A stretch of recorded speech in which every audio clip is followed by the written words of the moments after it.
Question पूछ सकता है कि ट्रांसफार्मर का हिंदी नाम क्या है। तो ट्रांसफार्मर का हिंदी नाम होता है परिणामित्र। आप लोगों को डिटेल में पढ़नी है तो ऑलरेडी हमने पढ़ा दिया। यहाँ केवल क्वेश्चन के आंसर दिए जाएंगे, बाकी कुछ नहीं बताया जाएगा। तो ट्रांसफार्मर होता क्या है? ट्रांसफार्मर प्रत्यावर्ती वोल्टता, ऐसे बताना, ट्रांसफार्मर प्रत्यावर्ती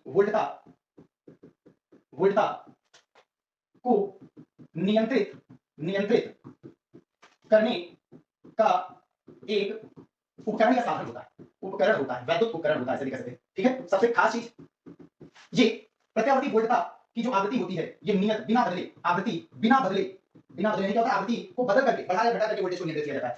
ट्रांसफार्मर की खोज जो है वो माइकल फैराडे ने की थी। माइकल फैराडे हम लोग ऑलरेडी नाम सुन चुके हैं। फैराडे ने की थी, कब की थी? 1831 ईस्वी में, सन 1831 ईस्वी में। और सबसे पहले इसको बनाया था स्टैनली ने, याद रखिए स्टैनली ने बनाया था 1856, करीब 1856 ईस्वी में। ये चीज है, ठीक है। अब ट्रांसफार्मर किस सिद्धांत पर आधारित होता है? एक और क्वेश्चन पूछ सकता है, ट्रांसफार्मर कितने प्रकार के होते हैं? ट्रांसफार्मर कितने प्रकार के होते हैं? तो ट्रांसफार्मर दो प्रकार के होते हैं, ट्रांसफार्मर दो प्रकार। और कौन से प्रकार होता है? इसके जस्ट बाद ये क्वेश्चन पूछ सकता है। तो पहला होता है उच्चई ट्रांसफार्मर, और दूसरा होता है अपचयी ट्रांसफार्मर। ये ऐसे नहीं पूछेगा, ठीक है। उच्चई ट्रांसफार्मर जो वोल्टेज को बढ़ाता है, यानी कि ये वोल्टेज को क्या करता है? बढ़ाता है, और अपचयी वोल्टेज को क्या करता है? घटाता है, ठीक है। किस सिद्धांत पर आधारित होता है? अन्योन्य प्रेरण के सिद्धांत पर। किस सिद्धांत पर आधारित होता है? अन्योन्य प्रेरण के सिद्धांत पर आधारित होता है। अन्योन्य प्रेरण में दो कुंडली होती है। कितनी कुंडलियां होती है भैया? दो, एक प्राथमिक और एक द्वितीयक। जिसमें सप्लाई देते हैं वो प्राथमिक, जिससे हम निर्गत वोल्टेज प्राप्त करते हैं वो द्वितीयक, ठीक है भैया। फिर होता है NS/NP बराबर VS/VP बराबर, अगर प्रतिरोध शून्य है तो विद्युत वाहक बल द्वितीय कुंडली में होगा प्राथमिक में, और बराबर IP/IS, और ये बराबर होता है परिणामक अनुपात। इनका अनुपात ही कहलाता है परिणामक अनुपात, इसको बोलते हैं परिणामक अनुपात। ये इतना सब किस धारा या वोल्टेज के लिए कार्य करता है? केवल इसी प्रत्यावर्ती धारा या प्रत्यावर्ती वोल्टेज पर लागू होता है, और इसका जो समीकरण होता है वो भी बराबर V0 sin ओमेगा t होता है, और करंट की वैल्यू I बराबर I0 sin ओमेगा t होता है। ये याद रखिए। ट्रांसफार्मर डीसी के लिए लागू नहीं होता, क्योंकि डीसी की जो आवृत्ति होती है, डीसी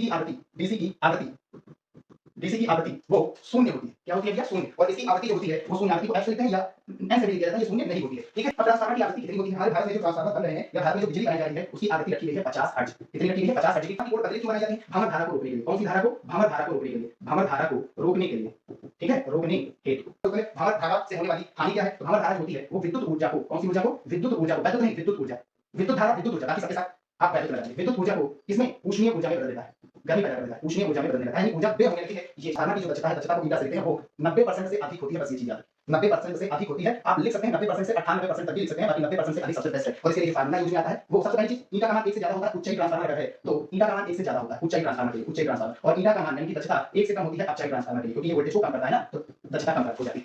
ये होता है निर्गत शक्ति बटा निवेशी शक्ति, निर्गत शक्ति बटा निवेशी शक्ति, हो गया क्लियर है? ये 100% किसी की नहीं होती। 100% होती किसकी है? होती किसकी है? आदर्श ट्रांसफार्मर। एक आदर्श ट्रांसफार्मर की जो दक्षता होती है वही 100% उसी की होती है, 100%। बस ये चीज याद रखिए, उसकी जो दक्षता होती है वो कितनी होती है? 100। ट्रांसफार्मर कौन सा आया डाला है? बहुत इंपॉर्टेंट ये क्वेश्चन। अगर ट्रांसफार्मर आया, अगर ये क्वेश्चन याद हो ही नहीं सकता, आप ट्रांसफार्मर बनाए तो ये चीज याद रखिए, इसमें डाला जाता है खनिज तेल। उत्तर में आपको लिखना है खनिज तेल, आप बता सकते हैं। अब वो पूछेगा कि खनिज तेल के रूप में आप कौन सा तेल, खनिज तेल के रूप में आप कौन सा तेल यूज करेंगे? खनिज तेल के रूप में हम सब लोग नैपथेनिक तेल का